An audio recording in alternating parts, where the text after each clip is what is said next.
Strawberry Fields Forever is a song by the English rock band The Beatles. Written by John Lennon and credited to Lennon-McCartney.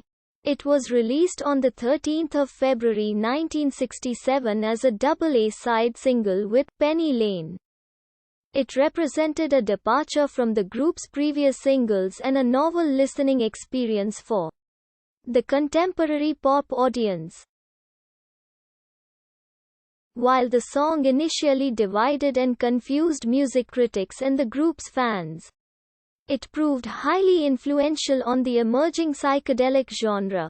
Its accompanying promotional film is similarly recognized as a pioneering work in the medium of music video. Lennon based the song on his childhood memories of playing in the garden of Strawberry Field, a Salvation Army children's home in Liverpool.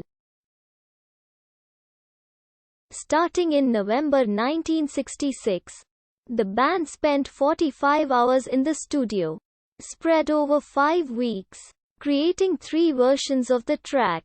The final recording combined 2 of those versions, which were entirely different in tempo, mood and musical key.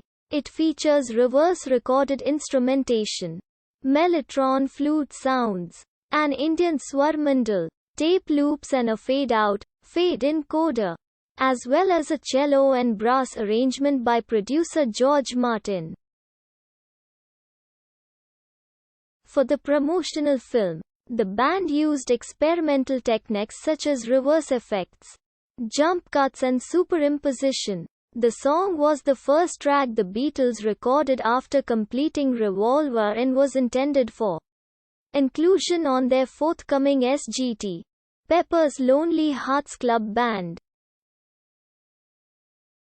Instead, with pressure from their record company and management for new product, the group were forced to issue the single, and then adhere to their philosophy of omitting previously released singles from their albums. The double A-side peaked at number 2 on the record retailer chart, thereby breaking the band's 4-year run of chart-topping singles in the UK.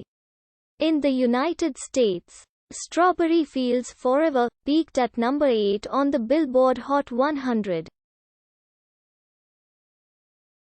To the band's displeasure, the song was later included on the US Magical Mystery Tour LP. Lennon viewed Strawberry Fields Forever as his finest work with the Beatles. After his death, a section of New York's Central Park was named after the song. In 1996, the discarded first version of the song was issued on the Outtakes compilation Anthology 2. In 2006, a new version was created for the remix album Love. Artists who have covered the song include Richie Havens, Todd Rundgren, Peter Gabriel, Ben Harper, and Los Fabulosos Cadillacs featuring Debbie Harry. In 1990, a version by the Manchester group Candy Flip became a top 10 hit in the UK and Ireland.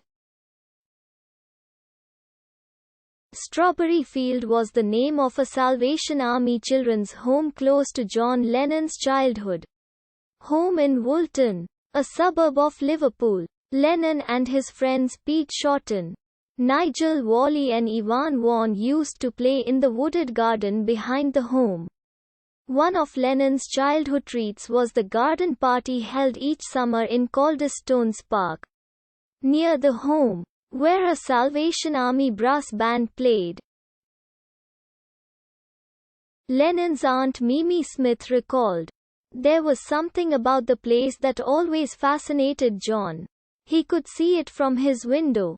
He used to hear the Salvation Army band, and he would pull me along, saying, 'Hurry up, Mimi, we're going to be late.'"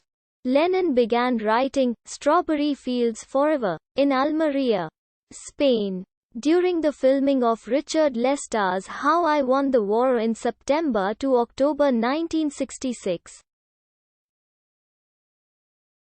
The Beatles had just retired from touring after one of the most difficult periods of the band's career, which included the "more popular than Jesus" controversy and being the target of mob violence in reaction to their unintentional snubbing of Philippines' First Lady Imelda Marcos.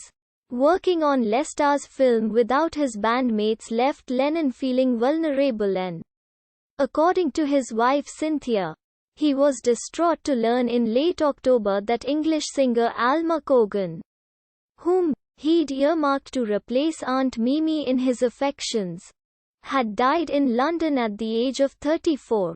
In the first versions that Lennon committed to tape in September, there was no reference to Strawberry Field.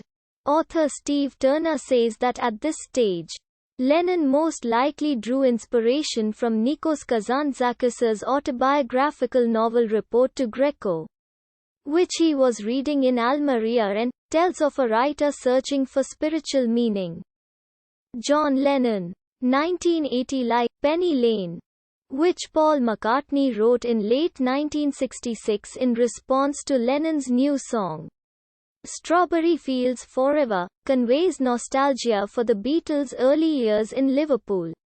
While both songs refer to actual locations, McCartney said that the two pieces also had strong surrealistic and psychedelic overtones. George Martin, the Beatles' producer, recalled that when he first heard Strawberry Fields Forever, he thought it conjured up a hazy, impressionistic dream world. As with his Revolver compositions, Tomorrow Never Knows, and She Said, Strawberry Fields Forever was informed by Lennon's experiences with the hallucinogenic drug